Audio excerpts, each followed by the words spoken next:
Look around you. The device you're watching this on, the car you drive, the network that connects us all. They all run on something invisible, something incredibly complex, and something dangerously fragile. Semiconductors. These tiny silicon brains are the lifeblood of the modern world. For decades, we took their supply for granted, a seamless global dance of design and manufacturing. But that dance has stopped. The world is now waking up to a terrifying reality. The entire global economy, our technological progress, and even national security all depend on a handful of companies operating in a few specific locations. This isn't just a supply chain issue.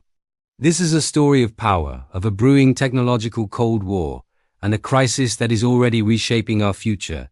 This is the story of the chip war. Act 1. The Invisible Crisis. What exactly is a semiconductor?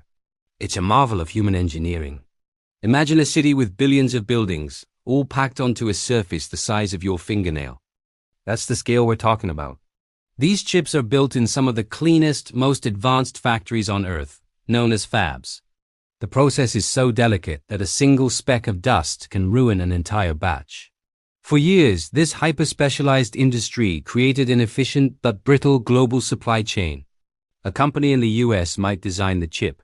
Specialized equipment from the Netherlands would etch the design, a factory in Taiwan would manufacture it, and a company in Malaysia would package it, before it finally ends up in a product assembled in China. It worked perfectly until it didn't. When the pandemic hit, demand for electronics skyrocketed just as factories were forced to shut down. The intricate chain snapped. Suddenly, car manufacturers couldn't get the simple chips needed for their vehicles, leaving brand new cars sitting in lots unfinished. The gaming industry faced console shortages, and a stark realization dawned upon governments and corporations alike.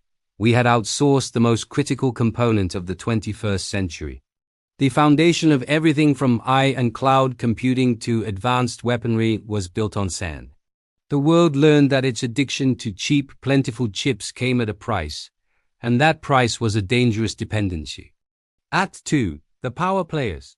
In this high-stakes game, three key players dominate the board: the United States, China, and the undisputed king of manufacturing, Taiwan.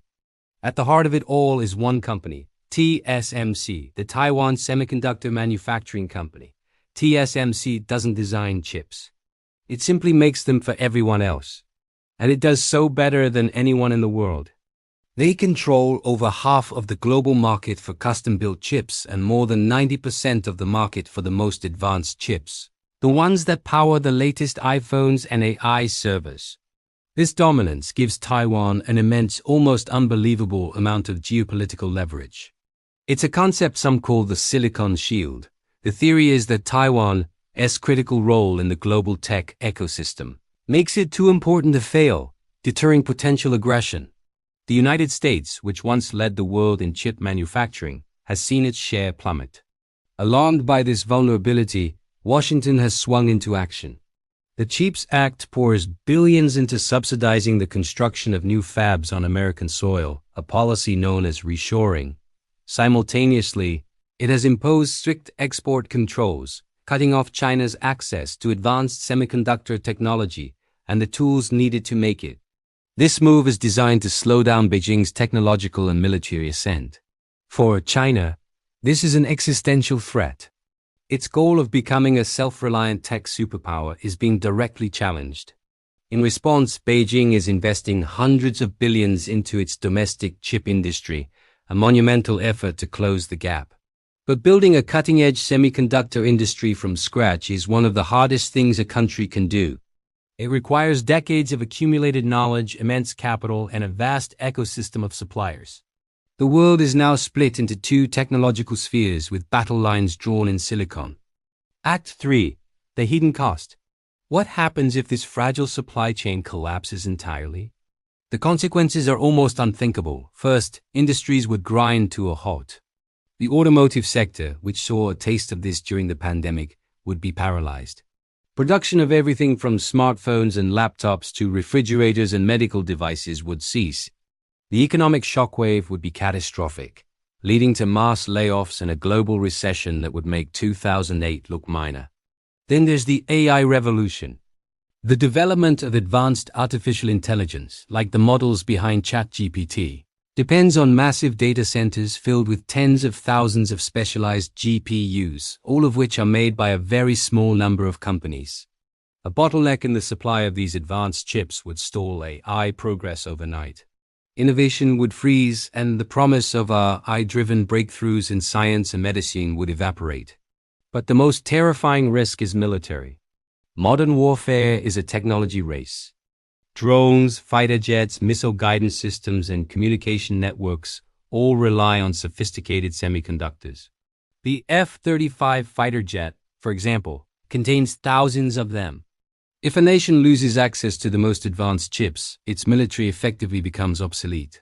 Its weapons become dumber, slower, and less effective than its adversaries. This is the strategic nightmare that keeps military planners in Washington and Beijing awake at night. The fight for chip supremacy isn't just about economic leadership.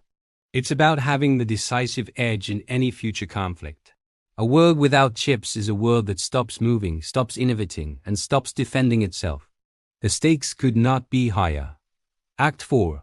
The 2026 to 2030 Outlook. As we look toward the end of the decade, the global semiconductor landscape is poised on a knife's edge. Several futures are possible, ranging from uneasy stability to outright chaos. The first scenario involves the success of reshoring. Spurred by massive government subsidies in the US, Europe, and Japan, new advanced factories come online. This diversifies the supply chain, reducing the world's dependence on Taiwan and easing geopolitical tensions. While prices for electronics might be slightly higher due to less efficient, duplicated supply chains, the risk of a catastrophic single point of failure is mitigated. This is the optimistic, but incredibly expensive, path. However, reshoring could also fail. The sheer complexity and cost of building cutting-edge fabs is astronomical. These multi-billion-dollar projects could face delays, technical hurdles, or simply prove to be uncompetitive against the established giants like TSMC. If these efforts falter, the world will remain just as dependent on East Asia as it is today, having spent billions with little to show for it. This leads us to the most dangerous scenario, a conflict over Taiwan. If Beijing decides to unify with Taiwan by force, the global impact would be immediate and devastating. TSMC's fabs, the most valuable factories in the world, would likely be destroyed in the fighting, either deliberately or as collateral damage. The flow of advanced chips would stop instantly. This would trigger a global economic depression dwarfing any crisis in modern history. The world would be thrown into a technological dark age from which it could take decades to recover. Finally, we may see the full-blown rise of chip nationalism. In this fragmented world, technology becomes a weapon. Nations form alliances based not on shared values, but on access to semiconductor supply chains. Two distinct, non-interoperable tech ecosystems emerge, one led by the US and its allies, the other by China. Innovation would slow as collaboration ceases and the internet itself could fracture. The invisible architecture that has connected our world for 30 years would be broken. We are at a turning point in history. The choices made today in Washington, Beijing, and Taipei will determine the shape of the 21st century. The silent, invisible chip has found its voice, and it is screaming a warning we can no longer afford to ignore. Thanks for watching. If you found this documentary insightful, subscribe for more deep dives into the forces shaping our world.